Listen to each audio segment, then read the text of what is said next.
these are things I get to do that he doesn't. So I feel like that moment just changed how I viewed everything. And instead of, letting that ruin me, right, with grief and all of the other things that kind of come along with that, I decided to use that as like the catalyst for like living a life that I could be so proud of, and one that I think that if he looked down on me would be so proud of who I've become. And I do it knowing that like there's something greater out there watching, and like that it matters. Hi, welcome to the Growth Mixtape Podcast, and I'm your host, Bob Mathers. We have one rule here. We're going to chase our curiosity way outside our comfort zones. The more uncomfortable and awkward, the better. We're going to talk to people you've never heard of doing jobs you didn't know existed. We're going to hear human stories about the things that connect us, what we can learn from one another, and what we can take away to apply to our own lives. These conversations might not seem to have a lot in common at first, but just like songs on a mixtape, they create something memorable and emotional. Today we talk to Kristi Felteruso, who's a Chief Customer Officer, a LinkedIn influencer, and a customer success strategist. Yeah, she's a very big deal. When I started this podcast, it was all about talking to people from way outside my comfort zone, to talk about anything other than what I did for a living. And that hasn't changed. But Kristi and I both work in very similar circles, so this conversation was a bit of an experiment. What if two people who did the same thing for a living got together and talked about anything but work? What would we have in common? And what could we learn from each other? And it turns out it was one of the most vulnerable, thoughtful, and emotional conversations I've ever had. And it makes me wonder what I might be missing by staying in my lane, and the conversations I could be having with people if I were as brave as Kristi to talk about things we just never talk about.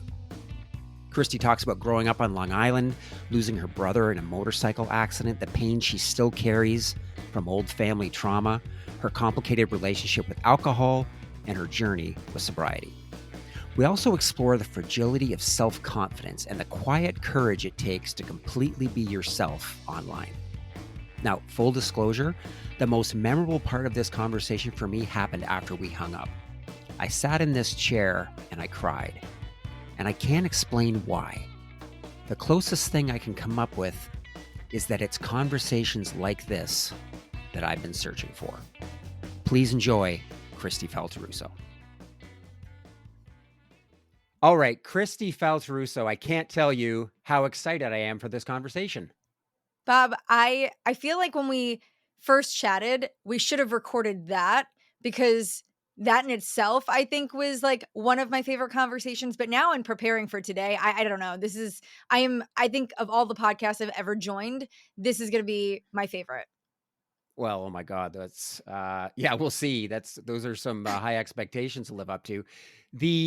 There's a couple of things, there's a number of reasons I'm excited about this, but one is it's a bit of an experiment because, as you know, anybody that's listened to the podcast or has even listened to the intro, I wanted to have a podcast where I talked about anything other than what I did for a living, because there's lots of amazing customer success podcasts out there.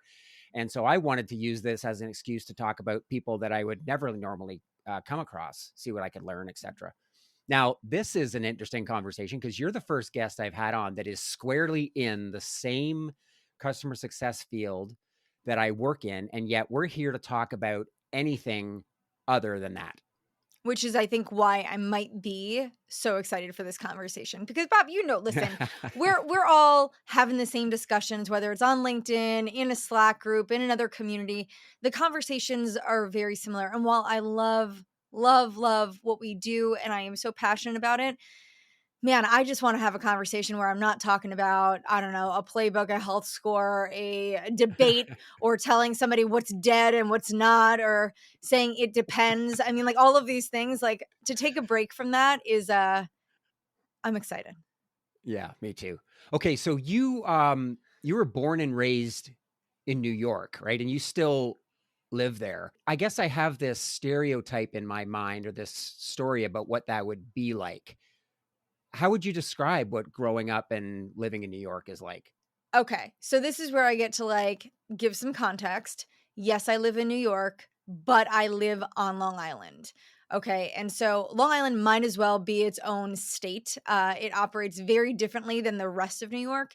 And I think the interesting thing about New York is like if you go upstate New York, you're like in the country, right? Like, and you go all the way upstate in New York, you're like by Canada.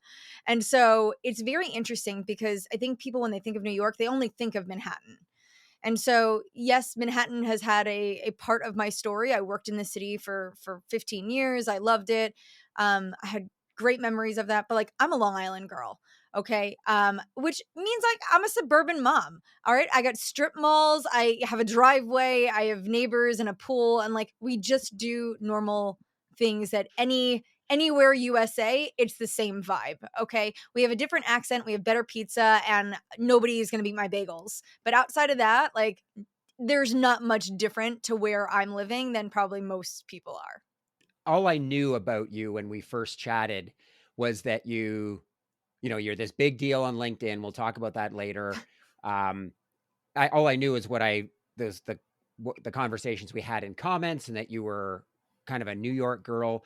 And I had this vision in my head. I guess I was, you're well put together. You seem very polished. You have lots of followers. And honestly, I thought, I don't know, what this conversation is going to be like. I expect she's going to be more interested in talking about herself than me. She's not going to be a very good listener. She's going to be doing email during our conversation. And none of that was true.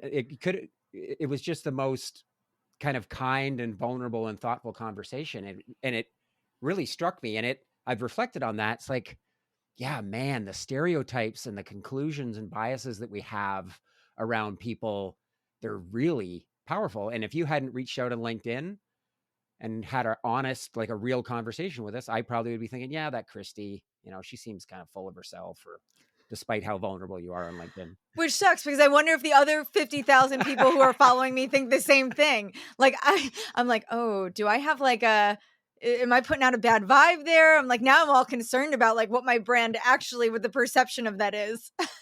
No, but that's the funny thing, is your brand is very vulnerable and honest and authentic. But there was something about this New York girl that I had in my head. It was like, yeah, that just can't be true. That's just something she's created. Like, I feel like I'm actually more vulnerable, more authentic, more of these things in real life than I feel like even social media would portray. So I think there's the optics of like, do I swing the pendulum one way or the other? And I think I go this extreme, like, oh my gosh, I'm a big pile of mush once you get to know me. Well, it's absolutely true. My wife, she's not on LinkedIn.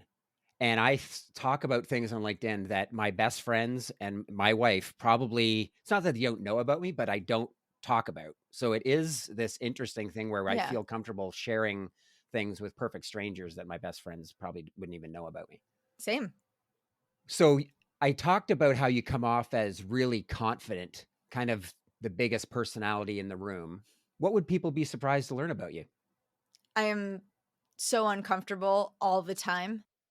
The perception is right is that I am confident. I'm confident in what I know, right? And I think that's where my confidence comes from. It's like experience builds confidence. But if you would have talked to me, I don't know, even a decade ago, you would have had a very different version of me, one that like was riddled with self-doubt and insecurities. And I don't like the phrase imposter syndrome, but sure, I guess just to use a term that people are most familiar with, all of that. I mean, I grew up in my customer success journey surrounded by everybody who went to like Ivy League schools and had MBAs and, went to Stanford and Duke and Harvard and Yale and all these schools. And I'm like, nope, I went to some rinky dink local university on Long Island with a PR major. I have a bachelor's, and like, I don't know, that's it. I wasn't world traveled. I didn't get my passport until I was 32 to get married because we got married in the Bahamas. So like, I grew up kind of sheltered and I not very cultured. And so I think this perception that I'm overly confident and that I know it all and that I'm I could create a presence, it's not actually what I'm feeling on the inside. I think it's a little bit of like me always convincing myself that I belong here, that I know what I'm talking about because I've done it, but the constant reminder has to be there for me. Like I don't wake up every morning thinking like, "Oh, I know everything and I'm going to go crush it again on LinkedIn or I'm going to go kill it with that customer." No, like that's Mhm. not what's happening inside, right? So the outside and I think the inside are two very different versions of Kristi. Yeah, that there's so much about that resonates, Kristi. And sometimes I notice that yes, I can be confident, but how fragile it is. Like I go and I'm feeling really good about my day, and then one email, it's like, oh yeah, you're right. I don't know what the fuck I'm doing. How to, they found me out. They finally figured it out. I don't know what the hell I'm doing, despite an entire career worth of evidence that I know what I'm doing. How fragile it is, and there's something about a lack of resilience that I suffer from, I think. No, you know what's so interesting is I don't think I've had anyone actually put it that way, but now that you've said it, I think that is the best way to describe it. Because I could feel so confident in what I'm doing, and it is, to your point, it's based off of evidence, it's based off of work, right? I've been doing this job for 13 years. I know what I'm talking about. I've had the experiences. I have the proof. But the minute someone questions me in a way that like makes me reflect, I like shudder. I'm like, wait, maybe I don't know what I'm talking about. Maybe I'm wrong. Maybe this whole thing is a lie. Like I immediately I'm like, I shrivel up. And so I think that's what's interesting about social media is that you are so vulnerable, right? You're putting things out there and you're allowing yourself to be susceptible to judgment and debate. And all of those things should be good, right? Like, they should be building me to be a better version of myself and like open my eyes to new ways of thinking and stuff. But I'm also like petrified. Every time I say something that could be controversial or that someone might have a differing opinion, I have to be prepared to remind myself that it's not a judgment on me. It's someone who might have a different experience and a different perspective, but man, yeah, fragile. Best way to describe it. There's so much of that I want to come back to. Before you do, I've been thinking recently about the kind of trajectory of my life, and I always love thinking about these tiny little micro decisions we make every day that could, change the trajectory of our life. But if I look back, there are probably 3 or 4 things. I can think like I think of them as forks in the road, things that happened to me that I cannot imagine my life if that hadn't happened, right? Like it changed everything about my life. And I'm wondering if you look back on your life, what is the first one of those that you remember? I'm always going to go back to one that might not be the first I remember, but I think the one that's most impactful, and that's losing my brother. 18 years ago, my brother passed away. He was in a motorcycle accident. He was intoxicated and he was in a collision by himself. So he did not injure anybody else. But he immediately died on impact. It was 2 weeks after his 30th birthday. My dad was married before he married my mom. So I have a half brother and a half sister. My half brother and I are super close. He's 13 years older than me, but my nephews, I love them so much. My brother and I are very close. My sister and I, not as close. That's a whole nother podcast. But, growing up, it was just me and my brother. And it's, a sibling relationship, I think, is very special. It's very unique. It's different. It's unlike any other relationship. You two grow up in the same home. You have, a shared journey and experiences. And so my brother passing away was really difficult for me. At the time he passed, we weren't super close. He and I had kind of gone on like different paths in life where I was like more focused on like building a family and getting an education and like, more of the straight and narrow. Okay. And so my brother made different decisions in life and went on his own journey and his own path. And so I think that kind of like created a wedge. But then all of a sudden, I get a phone call one morning and my dad just said, hurry up and come home. There's been an accident. And I just thought like, okay, maybe my brother was in an accident. Maybe he's in the hospital, broke a leg, broken arm. I remember walking into my home and I vividly remember like, my dad was upstairs in their bedroom and my grandfather who was living with us at the time, he was standing in the hallway and my mom opened the door and she just said, Keith died.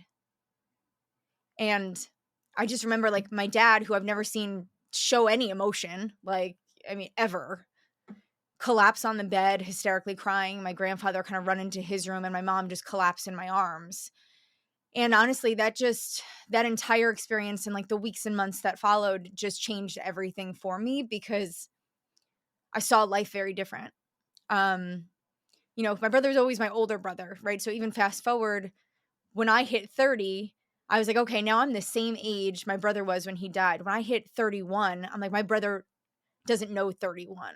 when I hit 35. He didn't know 35. When I celebrated my 40th, he didn't know 40, right? So as I continue to age, and even as I talk to my daughter about this, I'm like, what's so weird is like, Keith will never be as old as I am, right? And so I kind of like live my life now being very thoughtful and grateful that every day I live is a day that my brother didn't get to. And so I get to make choices and I get to do things, even if it's, I don't know, checking email and getting on calls. Like this is stuff, it's very mundane, but these are things I get to do that he doesn't. So I feel like that moment just changed how I viewed everything. And instead of, letting that ruin me, right, with grief and all of the other things that kind of come along with that, I decided to use that as like the catalyst for like living a life that I could be so proud of, and one that I think that if he looked down on me would be so proud of who I've become, and the mom I've been, and watching me raise a family, like all these things. I feel like I do it knowing that like there's something greater out there watching, and like that it matters. Kristi, thanks for sharing that. I guess the first fork in the road for me was, losing my dad when I was 23. And you're right. It's like, because he was 48. So I turned 48 a few years ago. Right. And then you start living days that they never had. And I try to use it as fuel for staying present and being grateful, etc. But it's also, life gets in the way, and it's easy to still get pissed off at little things. So it's amazing how sometimes these forks in the road. We had a really serious uh, thing happen with my son last year, and I was another one of these forks in the road. Like it's human nature to kind of revert back into this comfort zone and get pissed off about these tiny little things, and these big forks are kind of, the universe's way of reminding us that none of this shit matters. And so I love that story that you just shared. Yeah. I know you're going to need to pivot here because I have to rebound emotionally here, Bob. Yeah. I know. Me too. It's going to be okay. So you mentioned earlier social media, and I'm not on any social media other than LinkedIn, which is where you and I cross paths. I could talk about this forever because I've got a kind of a complicated relationship with it. But you've hit 50,000 followers, and that's like a massive thing. And I'm curious, like, how would you describe the journey from, I don't know, 1,000, from where most of us start? I mean, we all have to start at zero. Like, I can't even imagine getting to 50,000. So I think here's what's so funny. I actually went to go look this up last year because somebody else posted something about it. But in May, I'll be on LinkedIn for 20 years. My LinkedIn profile was created in May 2005. So while I'm thinking like, yeah, 50,000, I'm also thinking like 20 years. 20 Right. years of having this social media to like curate 50,000 people that care to hear what I have to say. It's interesting when I started LinkedIn, we'll fast forward, right? Like obviously not 20 years ago, but when I started being more active on it, it was an avenue for me to like learn from other people. So it was more me proactively seeking advice and guidance and reaching out to folks and using it as that kind of a mechanism. And then I started sharing my thoughts or learnings, and the more I did, the more people were interested in it. And I found that people were going through similar journeys as I was. And then you fast forward, like when I had broken into customer success, there weren't all of these people posting about customer success every day. In fact, it was like quite the opposite. You had nobody posting about it. So I was just kind of like floundering around trying to figure things out. But because of my experience, I said, you know what? I'll never have anybody go on the same journey that I did, where I had to like fail so publicly all the time. I want to just commit to this selfless giving. And so I think it's been really cool to see how many people find value in my stories and my learnings, and who care to know about me, because I also post personal things as well. So Mhm. I think it's been like really crazy just to see it continue to grow. But I don't know. I don't know what to think about it. All I know is that like I know it means something. I Mm. don't know what it means, but it means something, right? It means that what I'm doing, maybe it's validation for me. If I'm posting all this stuff and people care enough to follow me, I must be saying something that's of value to them, right? So I feel like if anything, it's just very validating to know that what I'm sharing is driving impact and that it matters to others. You and I were back and forth a little bit because I was watching your journey towards 50,000, which, you just kind of crested that in the last day or so because I hit 10,000, 2 weeks ago. And it was a bit, I don't know, humbling or embarrassing. Like I woke up on the Monday morning and I was 80 away. I'm like, okay, great. And all week I was trying to write these posts that I thought, okay, today's the day. This is going to be great. This is going to go viral. This is going to push me over. And every post just landed with a thud. I'm like, fuck, like 5 followers. And it was Thursday and I was on this mastermind kind of Zoom call. Shout out to Vienna Waits, this program I'm in. And I was 5 away. I'm like, everybody, I need your help. I can't deal with this anymore. I just need to get this over with. So I put my LinkedIn profile in the Zoom chat and somebody in the group actually went on LinkedIn right away and said, hey, if you don't know Bob Mathers, he's a great follow. And I got it over with. And I was just like a sigh of relief, but I was a bit embarrassed about how preoccupied I was with this number of strangers following me on social media. I'm like a 54-year-old man. Like, why on earth should I care about this so much? I don't know, Bob. I do too. I think everyone does. And people that say that they don't, they're lying. But, it's like, I think it's trying to figure out like why, right? Like, I don't talk publicly. Like, I'm not going to be one of those people that does the like, hey, I hit 50,000 follower posts. Yay, thanks. And like, that's not my vibe. But in my house, you better believe that when I saw that thing hit 50, my family chat got a screenshot and said, I did it. Yay. I mean, so I celebrate it internally where I can be embarrassed around my family. But for me, that's not what I want to focus on. And so I try to like create some church and state in my head and say like, okay, like I'm excited because it's a milestone and I want to celebrate those milestones, but like there's still work to do. And that was never my intention when I started this journey. So I don't want to make that the focal point, right? I just want to continue to share good content that resonates with people. And so I want to continue with that just being the focus, at least that I put out there and I kind of focus on in my day to day. Yeah, and so you post like pretty much every day, and I post probably 4 times a week, and I'm not gonna lie, I struggle to come up with 4 original ideas a week. So how do you access this creativity and come up with these posts that are just so good? Well, I appreciate that you're saying that they're good. I think sometimes I feel like they're good. Other times I feel like, ugh, what was that? So don't forget, like I sit in a CCO seat, right? So it's all I do all day, every day. So every single email, conversation, exchange with somebody on my team, thing I read, support ticket, like every single thing I live every single day is content. So I have a notebook next to me that is a weekly calendar notebook. It's like a 5-day a week calendar. And at the minute I have an idea, it gets slotted into a box. And so I actually have 5 weeks worth of content ideas already kind of pre-built out of things that happened that I did. And I found that like content creation for me wasn't about like giving people tips and advice necessarily, but it was more like sharing my story. So I like Mm. to think that people are coming along with me on my journey. So even today I had a post and I talked about like the power of like CSMs using support tickets. Well, let me just tell you, like we've been struggling with support tickets and volume and increases. And so I've been spending a lot of time deep in tickets and I've been partnering with the CSMs on like, how do we parse through this and how do we find learnings and lean in? And so again, this is just par for the course for me because it's just something I'm doing every single day. So I think my bigger challenge, Bob, is like I have so much content in my head that I'm like, is it wrong to post 2, 3, 4 times a day? Like I feel like I could produce that much content because every interaction is something worth sharing.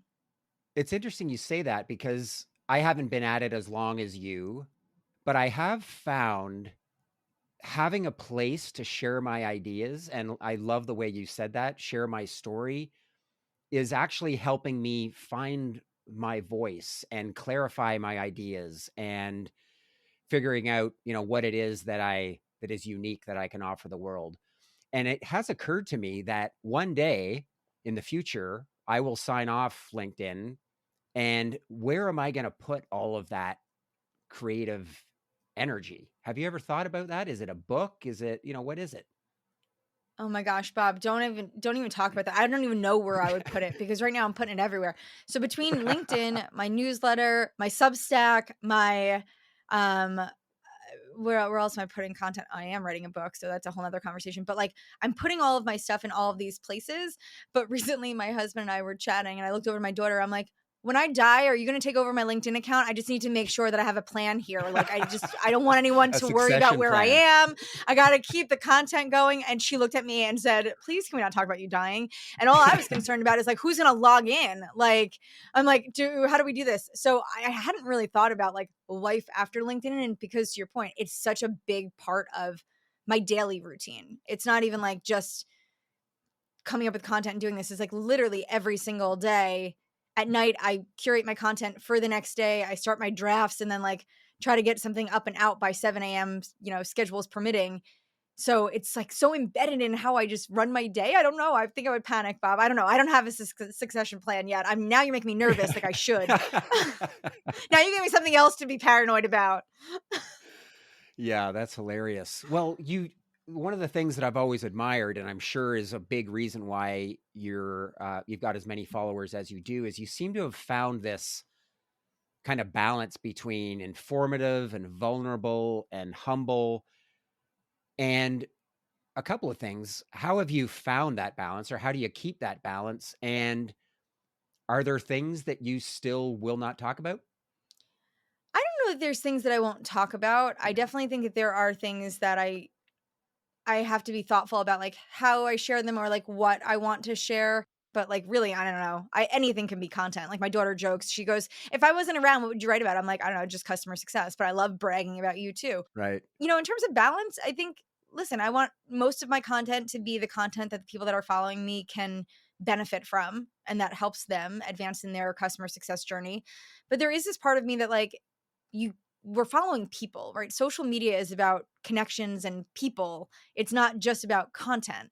So my goal here is to let people in and learn a little bit about me as they kind of follow me. And I think that builds trust, it builds credibility, it builds relationships. I don't know that I have like a set 2 times a week I'm going to share something personal, but like when there is something that is personal that is meaningful to me, I feel like it's okay to share it because it's who I am. I don't have a professional life and a personal life. Like I have a life and I feel comfortable blending those two things. And I don't know that I necessarily need to separate them entirely.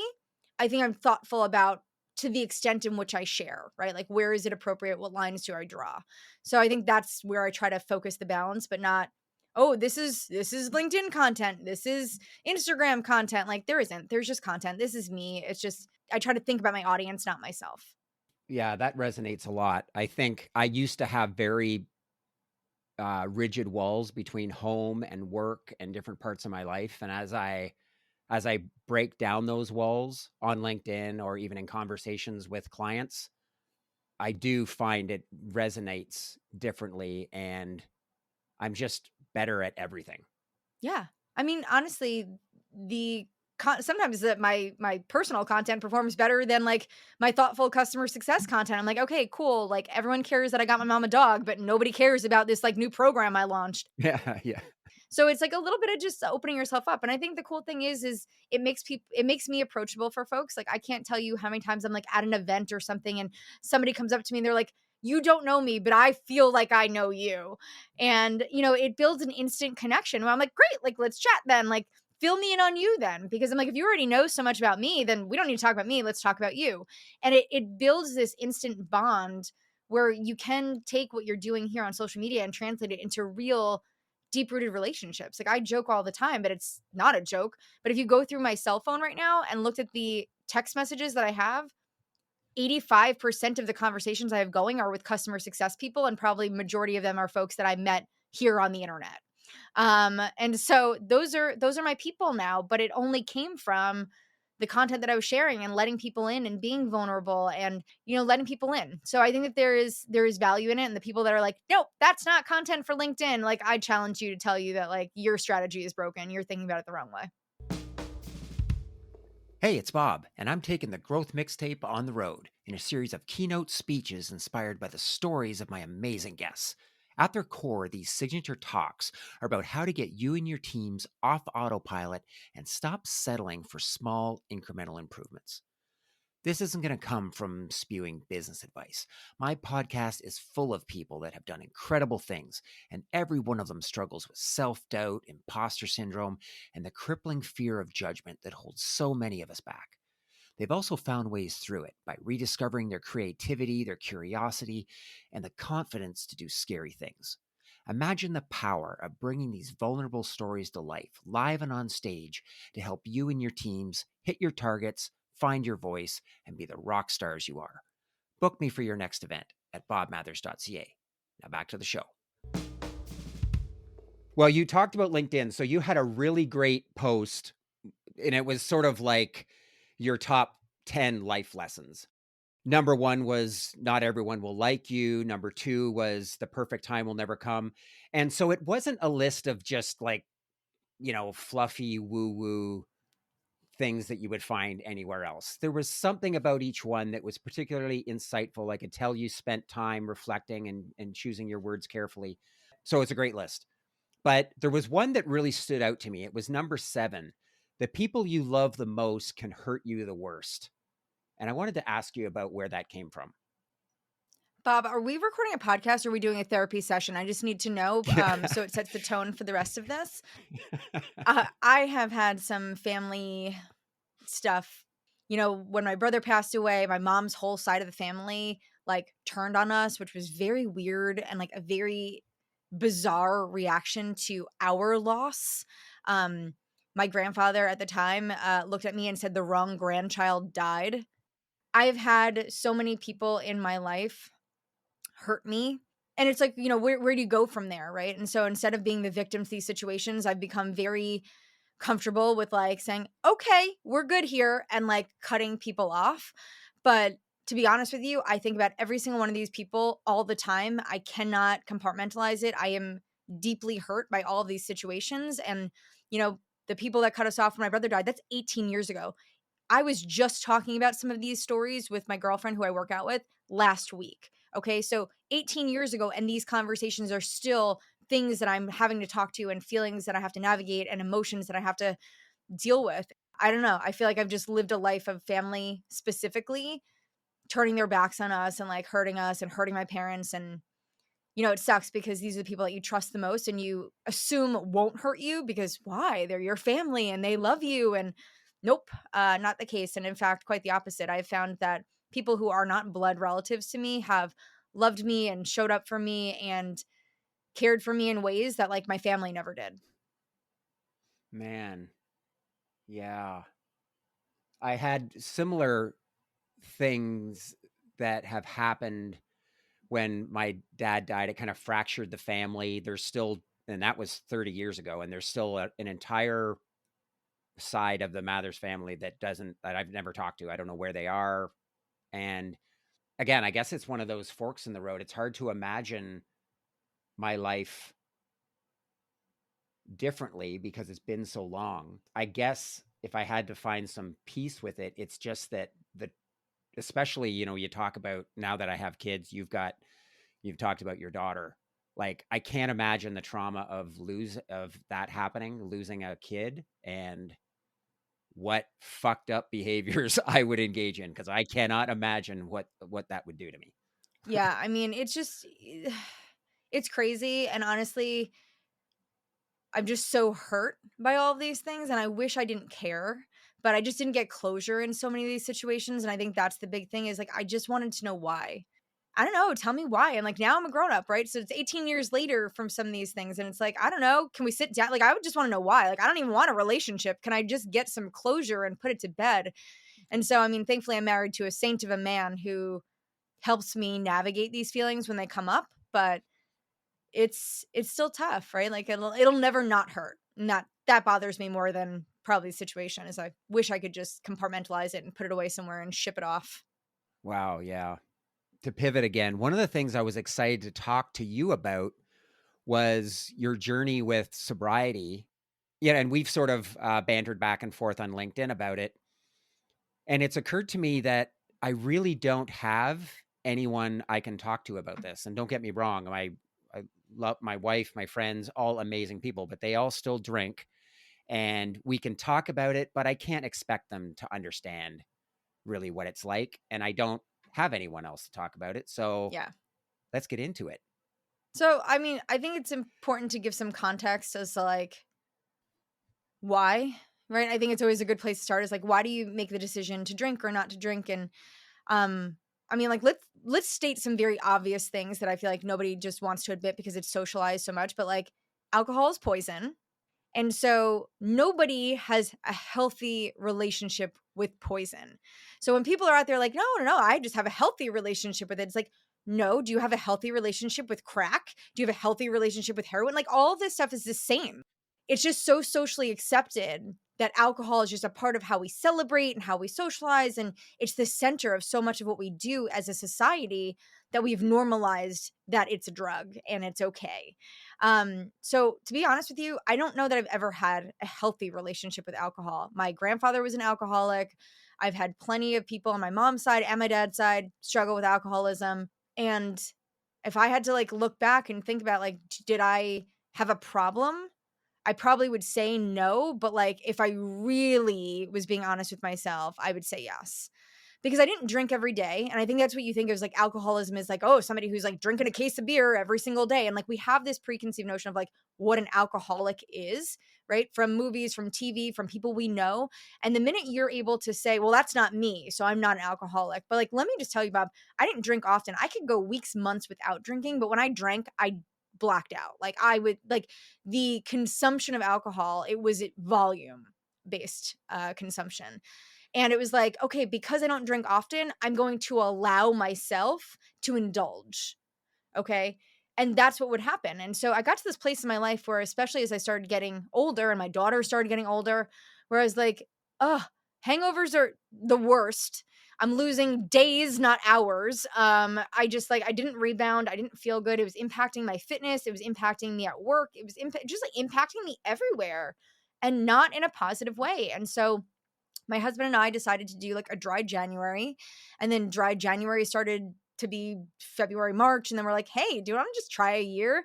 And now a year is like, we're on year 3. So for us, it was like, do it for our health and to kind of regain some clarity. But now that I've not been drinking for so long, I can tell you I definitely had a problem with alcohol. I don't know that I would classically define myself as an alcoholic, but there definitely was a problem there. And I'm sure if I asked somebody who was running an AA, they'd be like, no, clearly you were an alcoholic. But different. They come in different shapes and sizes. And so, yeah, that was a little bit about like where I started and why I decided to stop. And it was the best decision I ever made, Bob. It's interesting that term alcoholic, right? Because I've never really said out loud I am, but you're right. And I guess it's really the stigma around it. It's the stigma.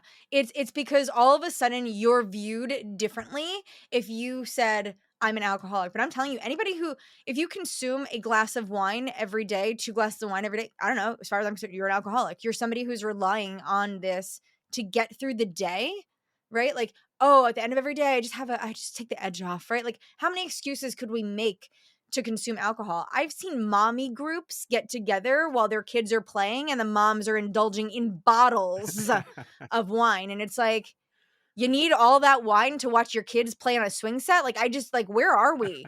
And that's, and I think like we've normalized these behaviors so much, but like that is a sign that something's probably not right. There's an issue there. Nobody just wants to talk about it. Yeah, I mean, you're right. If you look at all of the hoops that new drugs have to go through with the FDA or whatever jurisdiction you're in, it's like there's no way this would ever be legal if this was introduced today. Like the health effects and the people it's killed. It's not like like you said, you go to a party, it's like, "Hey, Kristi, you want some meth?" "Oh, no, thanks." "Why not?" Right. Why don't you want meth? What's wrong with you? You don't like meth? You don't like having a good time?" It's like, what are you talking about? Right. And that, I mean, let's talk about like the social interactions there, because I think that's a whole nother thing. In the beginning, or when I meet people that I don't know or don't know me and don't know that I've gone on this kind of alcohol free journey, there's this like, why don't you drink? Right. Like it's met with such judgment and like like Yeah. people around me can't drink because I don't drink. And I'm like, you do you. Like, I'm not here to judge. I don't care. It's just how I choose to live my life differently and I choose to make different decisions. And I recently was at a party and one of the girls, offered me a drink. And I was like, no, I'm sorry. I don't drink. And literally another girl goes to me, what? You don't drink? Like almost as to like, and the way that like in the language and the tone and like just everything, the way she approached it, I was like, yeah, I don't drink. And then she goes, why?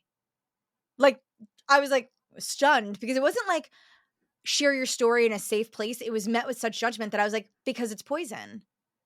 And everyone kind of like stopped what they were doing and looked at me, put down their drinks and looked at me as if I like called all their babies ugly. And I was like, it's a personal choice, right? But like, let's call it what it is. Like, alcohol is poison. My body doesn't respond well to it. I don't feel good. It impacts all these parts of my life.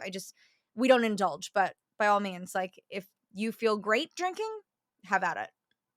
And people still can't handle the truth of some of that. Yeah.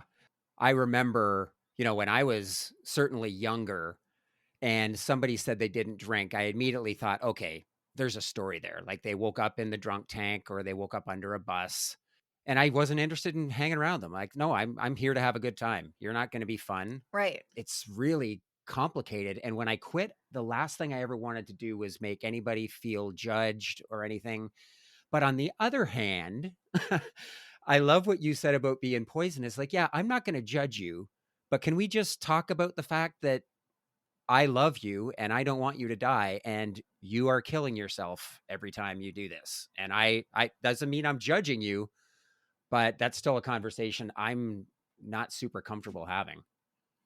I think I wasn't as much in the beginning, right? Because to your point, I wanted to kind of preserve the relationships and I didn't want anyone else to feel any way because of me, or I didn't want to stick out as like the odd person out here. But the reality is, Right. I'm making these choices for my family. My daughter is 16 years old. She's never had a drop of alcohol. By the time I was 16, I can't count how many times I have indulged. Okay. And you're not even of the legal drinking age at 16. And I had already been consuming too much alcohol by the time I was my daughter's age. She has no interest in it.